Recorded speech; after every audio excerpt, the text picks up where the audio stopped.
Hi guys, it's been a hot minute. Welcome to my channel. These are my descents that nobody asked for. Enjoy. Number 1. Y'all don't like Lisa's music, and it's not because it's bad. It's because it's Lisa, a member of Blackpink. Let's be brutally honest. Some people act like the kind of music Lisa has been making hasn't been around for decades. It's the same kind of music that goes viral all over the place. It's the same kind of music that y'all hype your faves up for. Some of y'all's fave has never made music that made sense, but you eat it up every single time. So why then? Why is it that when Lisa makes that type of music and it goes viral, y'all shit on it? Some of y'all stan groups or artists whose entire discography is repetitive. It's absolutely okay to not like Lisa's music. You do not have to like all types of music. But it's extremely shallow to talk bad about Lisa's music when you stan groups or artists doing the same thing.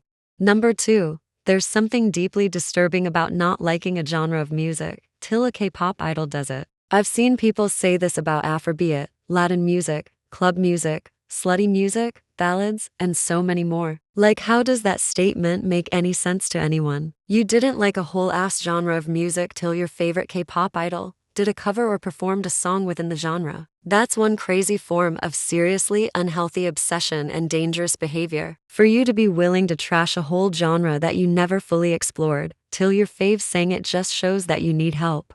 Number 3. K-pop stans do not regard idols as human. And Felix getting hate for reading the Bible or being Christian is proof of that. Some K-pop stans fully believe that idols need to conform to their expectations. Or else what? Kindly take your love elsewhere if you're going to hold people under useless scrutiny.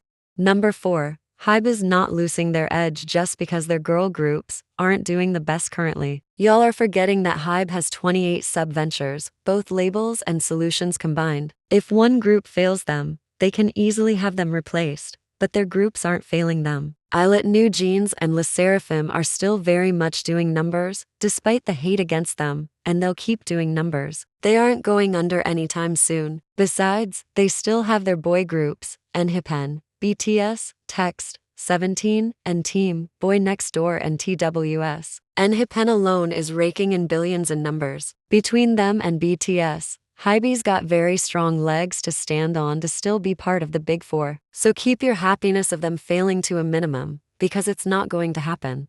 Number 5. I've seen a lot of people complain of how much people praise Kiss of Life for being a mature group when Hannah was just 18 when she debuted in a group that is, quote-unquote, heavy on mature music and choreographies. And as absolutely valid as this point is, 18 is not so young that you can't decide for yourself whether or not you want to be twerking on stage in front of an audience. If she knew this before becoming a part of the group, then I think it's okay to an extent. After all, in a number of countries, 18 is the legal age for drinking. In some, 18-year-olds can go clubbing. I'm not saying it's necessarily right, but she made the decision as a newborn adult, and I think that's all there is to it. At least she's not a 16 or 17-year-old twerking.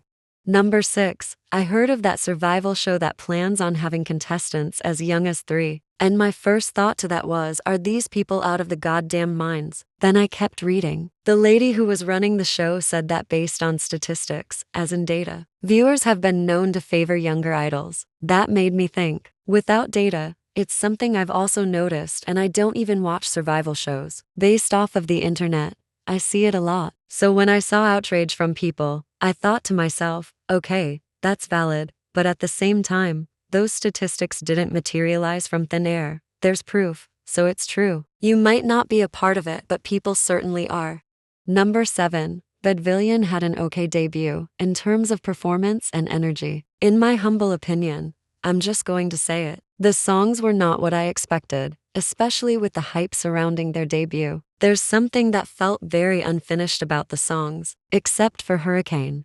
Number 8. Kepler was never going to disband. It's easy to say I called it because I did, and it's pretty easy to understand why they made the decision they did. The members must have guessed that there's a 50-50 chance that if they left Kepler, they'd succeed or things would go really bad and they'd fail. So it was between the devil they know and the devil they don't. The now 7-member group might not have made a great choice, but they made a very reasonable decision.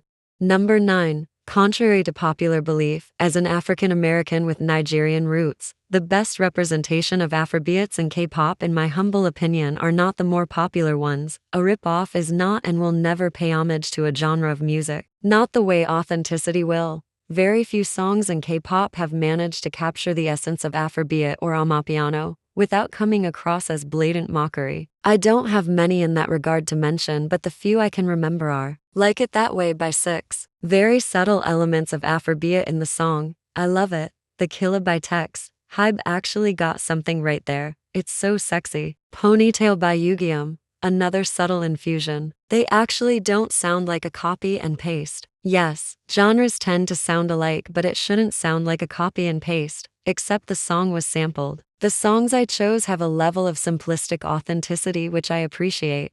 Number 10. Monsta X was the blueprint for a lot of boy group core things in the 4th gen, boy group core music, etc. It will never cease to amaze me how people try to erase their impact, like no child. You will not be getting away with that. Number 11. Hybe is doing this museum collaboration with the Grammys and New Jeans isn't a part of it. And of course, fans are not happy. The New Jeans girlies deserve to keep shining, but you cannot tell me that you didn't see this coming. Min Hee-jin might have won the battle, but that doesn't mean she won the war. Number 12. IVE's choreography suits them. I've heard a lot of people say that IVE's choreography is lackluster and uninteresting, that it doesn't suit them and their company should give them better choreography to work with. So the first point I kinda agree with. I personally do not find their choreographies interesting to watch. However, would I say the choreography doesn't suit their concept? No. I think the dance moves do complement their concept quite well. I mean, I would like to see more, but well. Number 13. My girl Hyun be screaming in her live performances like, girl, I'm for you, but you have got to stop screaming. She's got so much potential, but the route she's going is going to worsen her vocals, not improve it. I'ma need her to get more vocal lessons stat. Number 14. This one is going to be a combo. Part 1. The music quality as of 2025 has gone all the way down and out the window. Save for a handful of select groups, most songs coming out this year barely makes it past first listen, in my opinion. That's just me though. Part 24th to 5th gen has had no real slutty music, at least from what I've seen, especially because everyone is too busy trying to debut literal babies and I'm tired. I need Monsta X, BTS and EXO back ASAP. If you guys know of mature groups releasing slutty music, help a girl out.